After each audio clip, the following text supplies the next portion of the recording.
Welcome everybody to another video from Mid-South Color Lab. I'm Rick Trummer and I'm going to be taking you through today's lesson on mixed color balancing.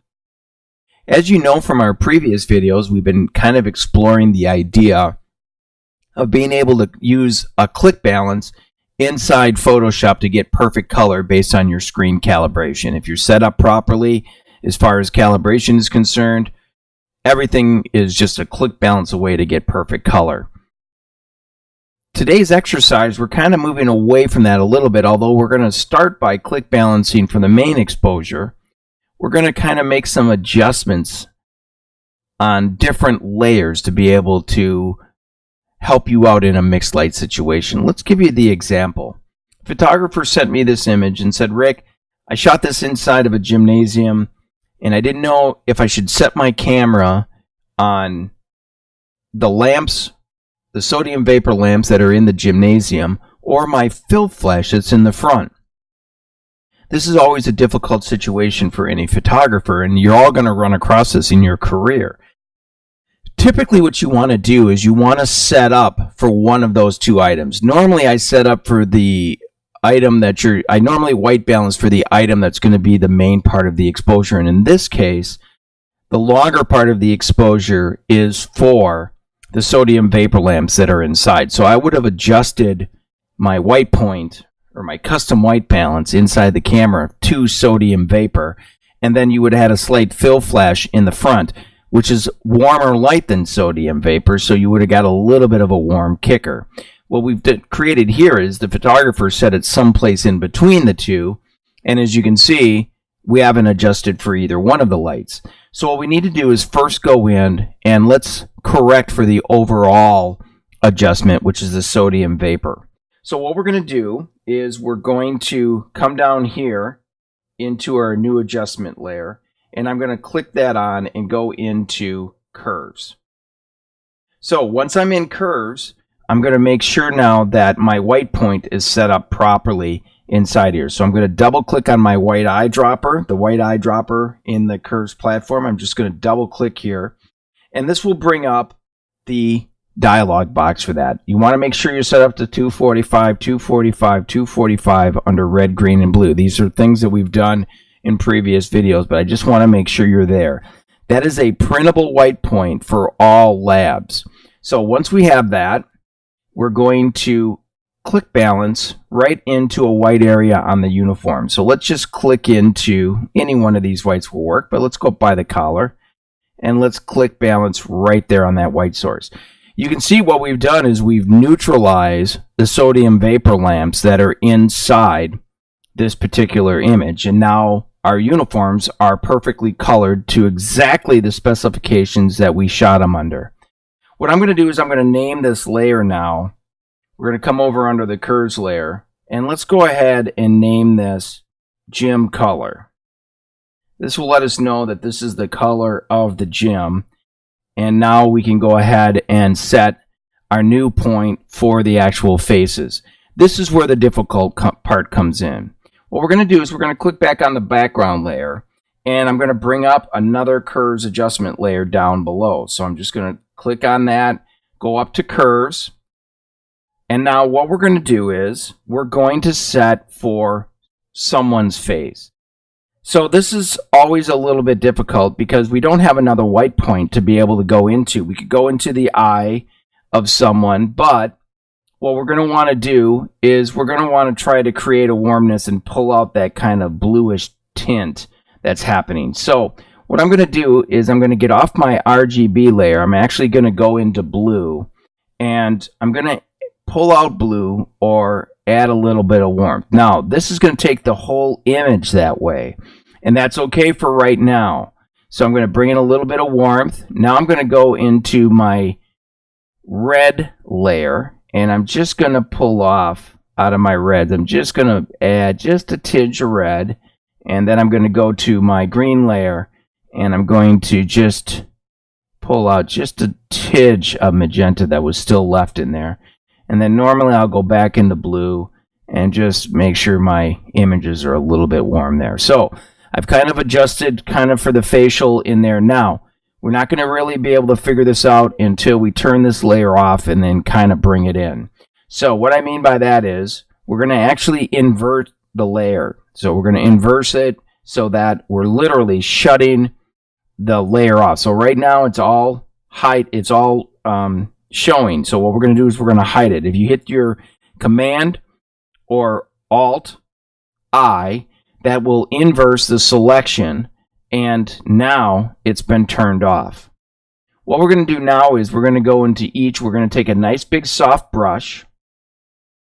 So let's go into our brush tool. We're going to click on the actual mask that we have. Let's get into our brush tool, and we're going to bring our opacity. We'll bring it up to 100%, and let's go into a proper brush at this point. I'm going to go into just a brush. I'm going to make sure my hardness is set at 0.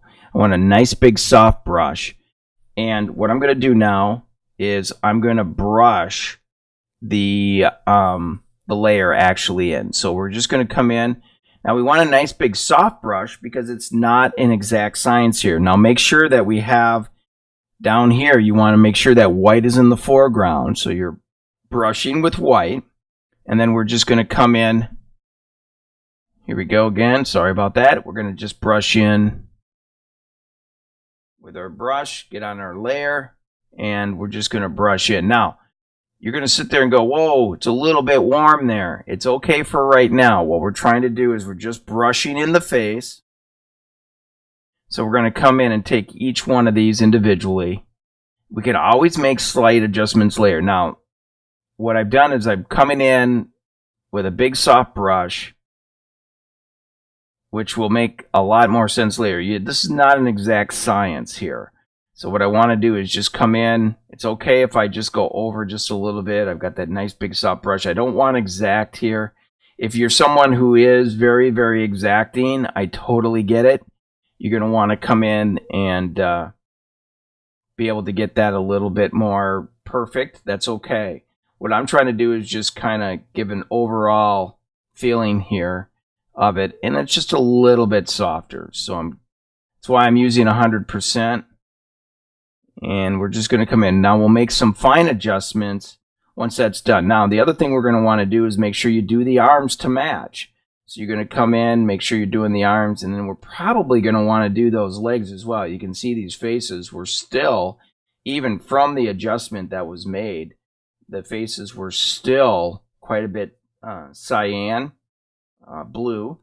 And so that's hence the reason why I went into that kind of warmer shade when I went into yellow and red and kind of brought some of that color back. So I'm just going to kind of come into the legs here. And again, don't need to get so exact here because the color shift is going to be somewhat slight. There's a little bit of hand here that I didn't get the first time. And now let's finish over on the far side. We're just about finished here with the initial mixed light situation that I'm into. It's always good. I'm a person that really likes to use, if you're not somebody who uses a Wacom tablet, I really recommend that you get a Wacom tablet. It's going to help with things like this, especially when you're doing these types of mixed light situation because it's pressure sensitive. And so you can kind of go in and change up your pressure based on where you're hitting, and then you can use that instead of the going down in certain opacity ranges. You can do that. So I've gone in and I've made some adjustments for the face. Let's go in. That's pretty decent. You can see that the faces are a little bright even. So what we're going to do is I'm going to double click on that layer, and I'm going to name it skin color. We're going to back up, and I'm just going to click back into, and I'm just going to bring the faces down just a little bit. You can see they were a little bit bright as well.